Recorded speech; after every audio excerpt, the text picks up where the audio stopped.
Good evening. I'd like to welcome everybody to the September 3rd meeting of the Milford Planning and Zoning Board. If we could please stand for the pledge and a moment of silence.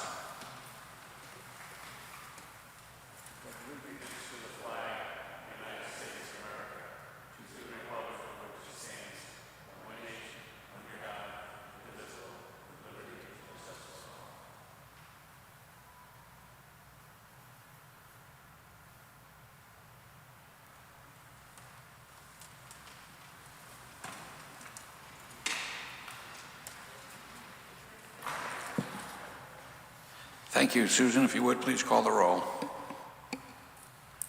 Mr. Agnesi. Present. Mr. Allen. Present. Mr. Anderson. Mr. Hirsch. Mr. Collegian. Present. Mr. Macchio. Here. Mr. Mortimer. Present. Mr. Sadi. Present. Mr. Zaharidis. Present. Chairman Quish. I am also here. First order of business is 76 Shellen Street, Zone HDD, petition of Dream Property Management LLC for a site plan review to construct two commercial warehouse-type buildings on map 41, block 936, parcel 17J, of which Alcanti Holdings LLC is the owner. The applicant has the floor.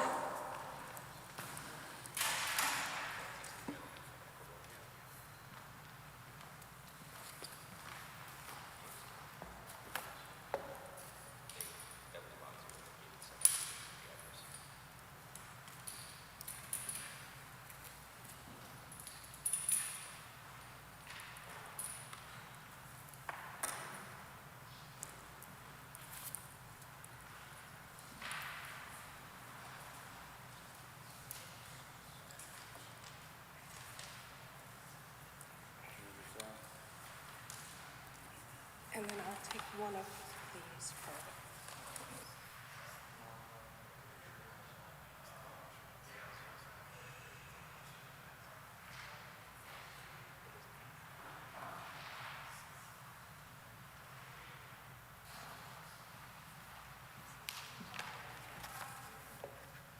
What did you say? Okay, yes.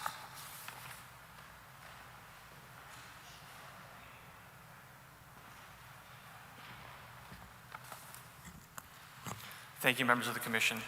For the record, Luke Sofair. I'm a licensed professional engineer with John Paul Garcia and Associates, place of business 190 Fairwood Road, Bethany.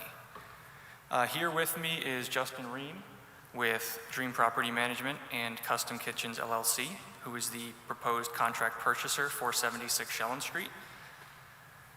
What we are proposing is a development of two commercial warehouse type metal butler buildings on 76 Shellen Street.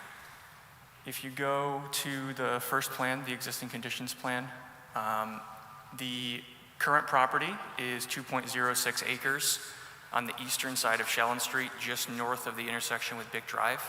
So this is right across from the sewage treatment plant, if people are familiar with that area.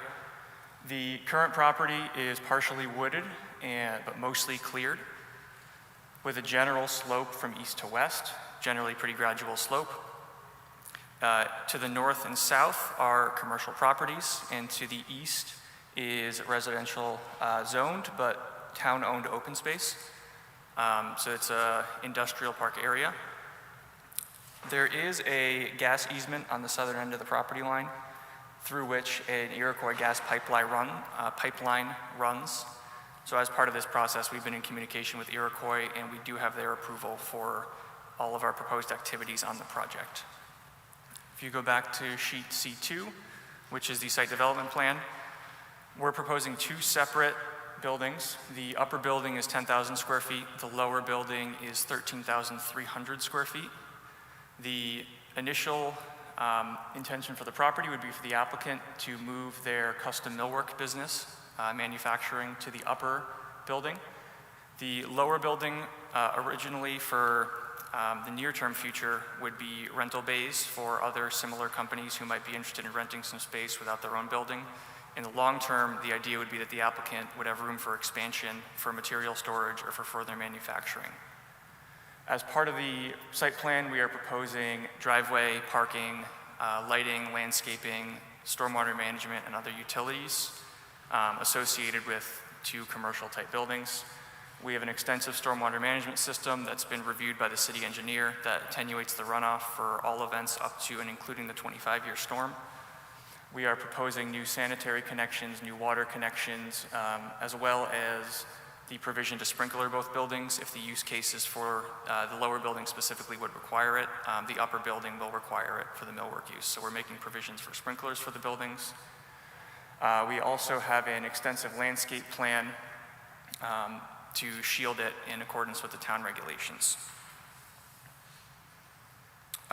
This has been reviewed by all the various departments in the city that need to take a look at it: engineering, sewer, wetlands, fire marshal, and they have all given their sign off. So that is pretty much it. It's a straightforward commercial site plan application. It meets all requirements for the zone, the HDD zone. I will have Justin come up briefly and just give a brief summary of his business and what he is proposing to relocate to the town. We think it's a great economic benefit for the town, and then we're welcome to field any questions you might have. Thank you.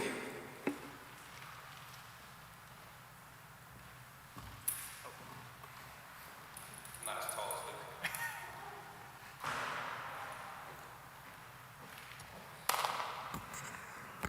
Okay, I think Luke gave you the lay of land so far.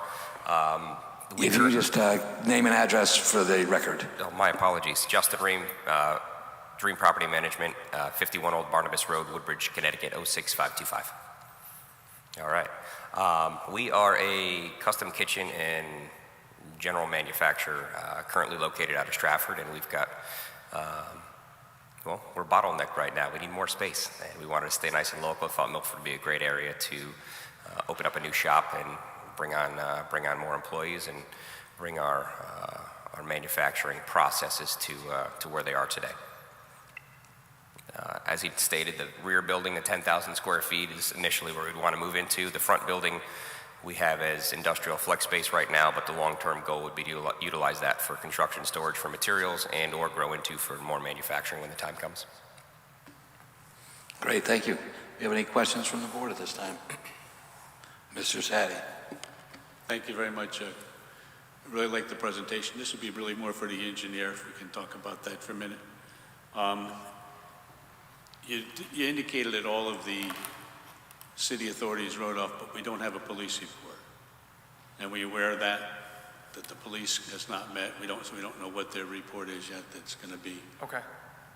But more importantly, my question is this, because we've had this come up several times in the last couple of years on Shelland.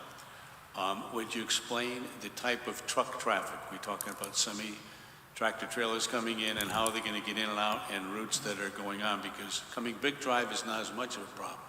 If you go on the far side, there's been substantial people complaining about trucks going through the residential neighborhood. So if you can kind of address that, please. Absolutely. So we do not anticipate any major truck traffic as part of this application.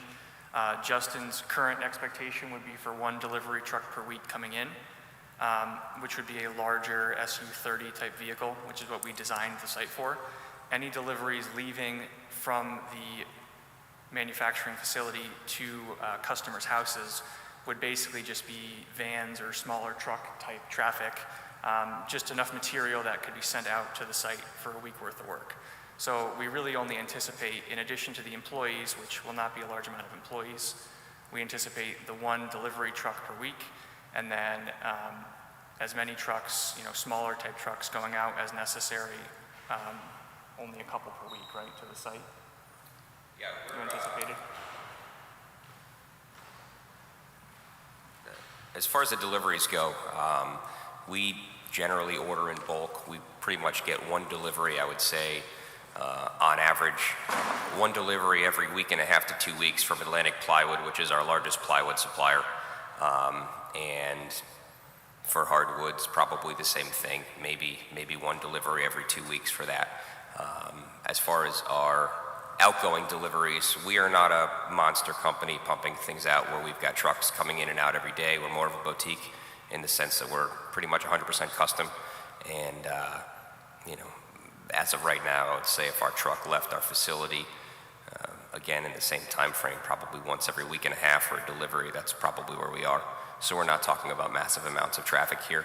Our deliveries for our I'd say smaller materials, mechanicals, drawers, slides, things like that, generally come via UPS Ground or FedEx. And the same thing, I mean, we try to order in bulk for that stuff, but if I were to say we got 2 to 3 deliveries a month, that would be standard. Any of the smaller items typically comes in just USPS or FedEx. Thank you very much, Mr. Chair. I have no further questions. Thank you. Any further questions from the board? Mr. Mortimer? Could you just point out where that easement is and what it's for? Yes, so if we could go back to C1, which is the existing conditions plan, it's easiest to see.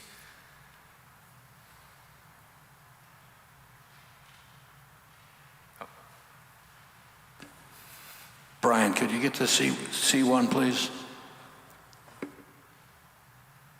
So if you see the property line is the heavy dashed line at the bottom of the screen, you see there's a double solid line about 10 to 15 foot off the property line, and then above that is the easement line. So it's a 50-foot easement that parallels the southern property line, the purpose of which is for Iroquois Gas to run the pipeline through. So we've been in communication with them. We've tailored the grading and the driveway. They are allowing construction activity within the easement area. Their only requirements really that impacted us is we couldn't put the driveway directly over the pipeline, which was fine, and we're not able to do any sort of large plantings within the easement area. But we were still able to do the landscaping with some ground plantings, some shrubs, and the site works without needing that area to put the driveway over. I see. And obviously there's access to that if needed for them. Correct. That was part of the provision is we can't grade at too steep. They had a maximum grading slope within that area. So if they need to access it from off of our driveway, they can. Okay, thank you. Thank you. Any further questions or comments from the board? Seeing none, I'd hear a motion. Mr. Sadi. Thank you, Mr. Chair. Regarding 76 Shellen Street, I move to approve as presented the petition of Dream Property Management LLC for a site plan review, one, to construct 2 buildings on warehouse buildings at 041 Block 936, parcel 17J, of which is owned by Alcanti Holdings LLC. We have a motion. Do we have a second? Second. We have a motion and a second. Any discussion on the motion? Hearing none. Sue, if you would please call the vote. Mr. Agnese, With the motion. Mr. Allen, With the motion. Mr. Collegian, With the motion. Mr. Macchio, With the motion. Mr. Mortimer, With the motion.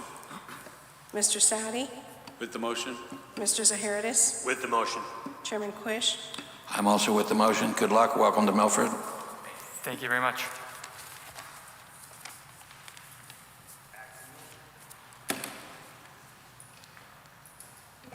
So just a quick little bit of housekeeping. The 34 Pearl, 1719 Cherry, and 140 Clark Street are postponed. And the next order of business is a proposed regulation amendment 24-5, petition of Mayor Anthony Giantasio for a change to Milford zoning regulations, Article 5, Section 521, smoke shops, vape shops, tobacco shops, and Article 11, definitions to provide regulations concerning smoke, tobacco, and vape shops within the city of Milford. And this has been continued since August 20th.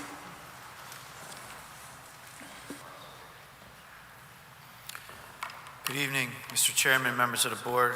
It's great to be back. Good evening, Brian. Is this your last meeting? Well, thank you for your service to the city. We truly appreciate it.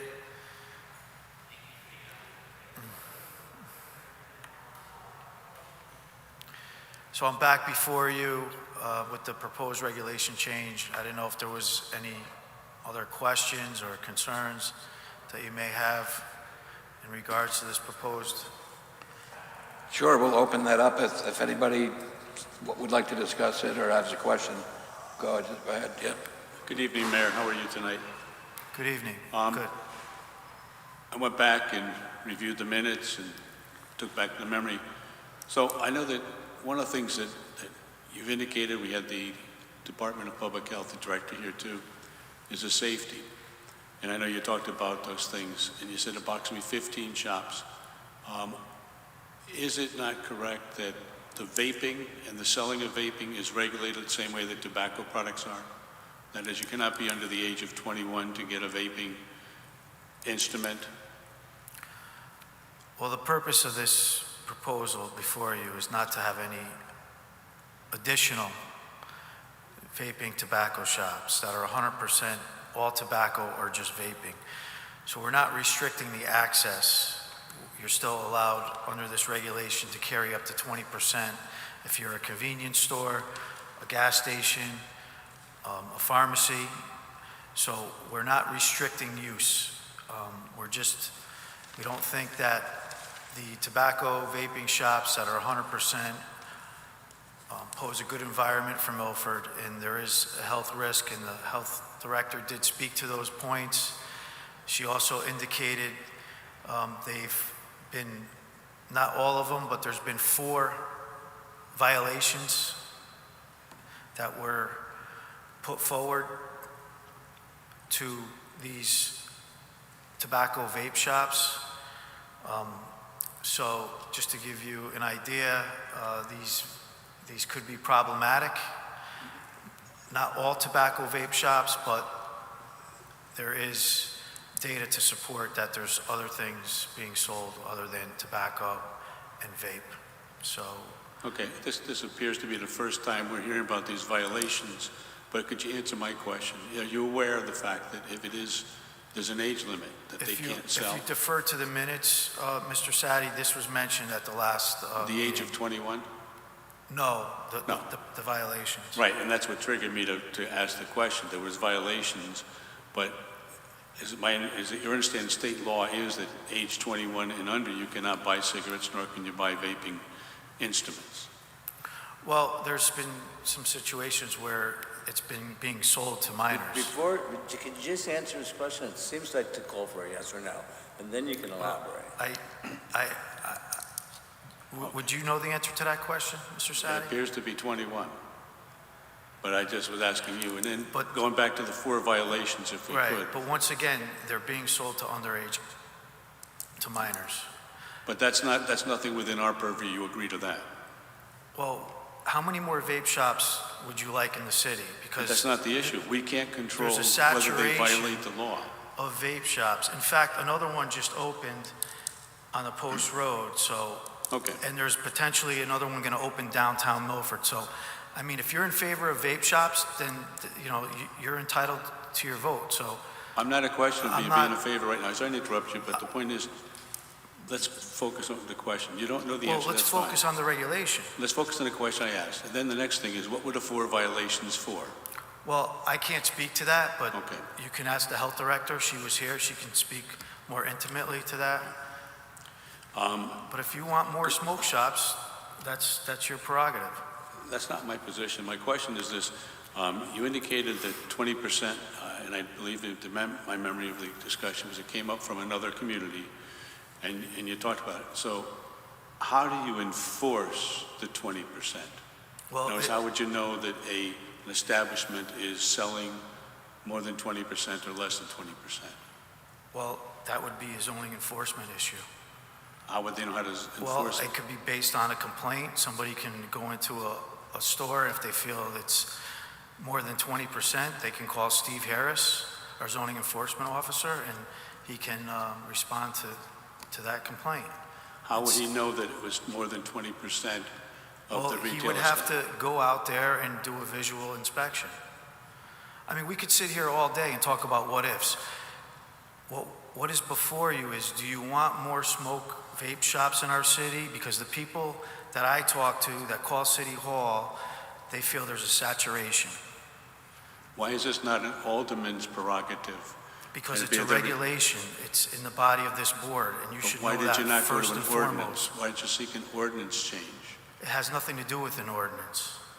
This is a regulation. This is state statute. This comes before your board, Mr. Sadi. And what is the state statute on vaping? Mr. Sadi, if you're looking to quiz me on this, that's not the purpose here. I think there's enough information out there where you can vote intelligently, yes or no. Do you want more smoke vape shops or not? I disagree with you, but I have no further questions for the mayor. Thank you very much. Okay, any further questions? Yep, good. Good evening, Mr. Mayor. Good evening. I'm still a little confused. 20%, is that 20% of floor space or 20% Any new products? establishment with less than 20% of its retail space is dedicated to the sale of smoke or tobacco products, are not defined as smoke or tobacco shops, and are not prohibited by the proposed regulation. It's very clear. Okay, so that's floor space then. Yes, Okay. Appreciate that. Thank you. my pleasure.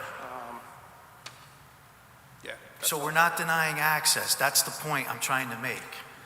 If I you want realize that. vape, there's plenty of vape out there. If you want smoke and tobacco, you can get it at Walgreens, you can get it at CVS, you can get it at Walmart, you can get it online, as our chairman indicated. And there's plenty of smoke shops throughout the city limits. There's 15 and counting. Another one just opened, so that's 16.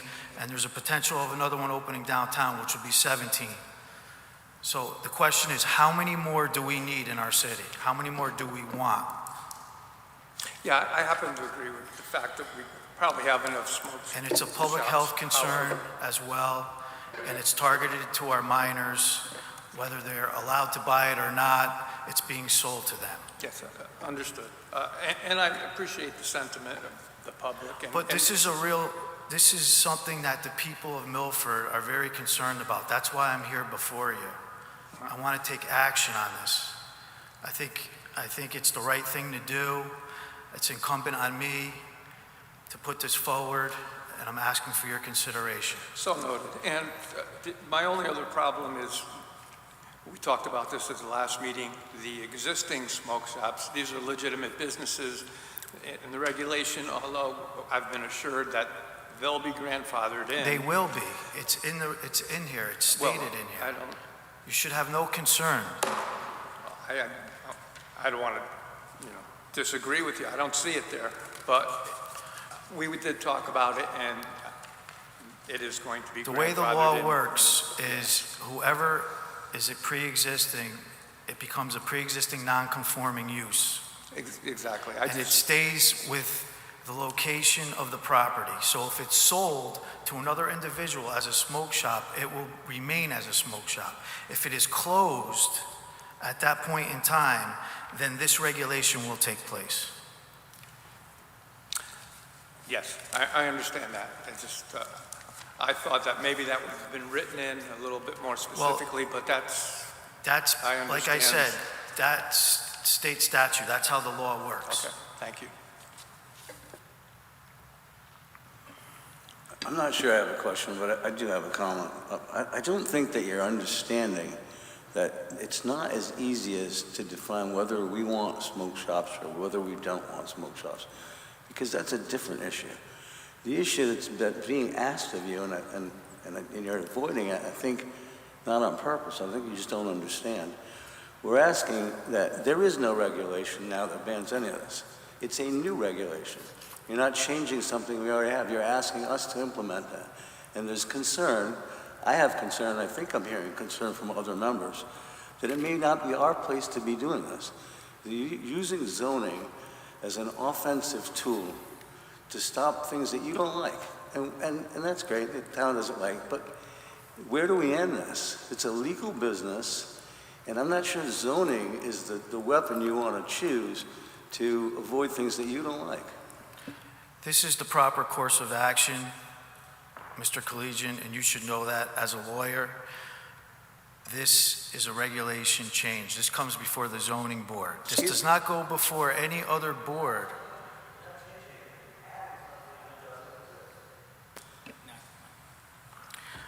We offered the amendment to define the definition of cannabis and tobacco. Mr. Sadi requested that through the city attorney's office. I've been advised by the city attorney this is the proper course of action to come before your board and request this zoning regulation. This is a regulation. This has to do with the 5 zones within our city limits, the 5 districts. So I don't see where the confusion is. To me, it's very clear. And I'm sure Brian can speak to it as well. Thank you. Any other further questions or comments?